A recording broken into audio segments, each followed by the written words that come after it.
আদমকে যখন মাটি দিয়ে সৃষ্টি করলেন, তখন তিনি সমস্ত ফেরেশতাদেরকে ডাক দিয়ে বললেন যে সবাই সেজদা করো। এর আগে বলছেন আমি দুনিয়াতে খলিফা বানাবো। আদম হচ্ছে আল্লাহর খলিফা, আল্লাহর প্রতিনিধি। খলিফা মানে প্রতিনিধি, দুনিয়াতে আল্লাহর প্রতিনিধিত্ব করবে এই আদম। আচ্ছা, সমস্ত ফেরেশতারা কি করলো? সেজদা করলো। সেজদা মানে কি? আনুগত্য, মানে আমরা আনুগত্য করব আদমের। সবাই সেজদা করলো, ইবলিস সেজদা করে না। আল্লাহ বললেন, ইবলিস সেজদা করলি না কেন?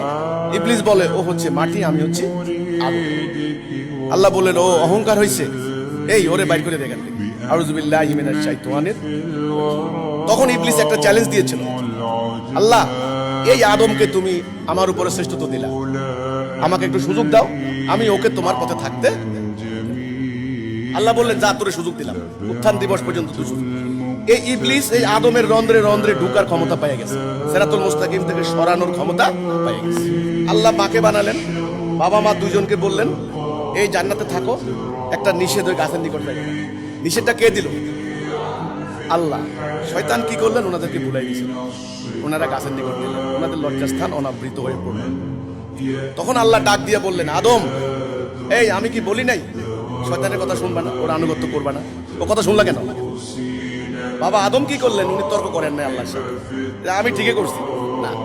উনি একটা ডাইরেক্ট তওবা করা শুরু করলেন, রব্বানা যালামনা আনফুসানা ওয়া ইল্লাম তাগফির লানা ওয়া তারহামনা লানাকুনান্না মিনাল খাসিরিন। বাবা আদম মা হাওয়া সঙ্গে সঙ্গে ইস্তেগফার করলেন, তওবা করলেন।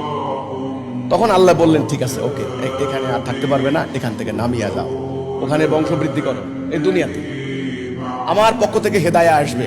ফাইম্মা ইয়াতিয়ান্নাকুম মিন্নি হুদা ফামান তাবিআ হুদায়া ফালা খাউফুন আলাইহিম ওয়া লা হুম ইয়াহজানুন। আমার পক্ষ থেকে হেদায়া আসবে, যারা এই হেদায়ার ইতায়া করবে তাদের কোনো ভয় নাই, তাদের কোনো চিন্তা নাই। তাহলে হেদায়া কে দিবেন?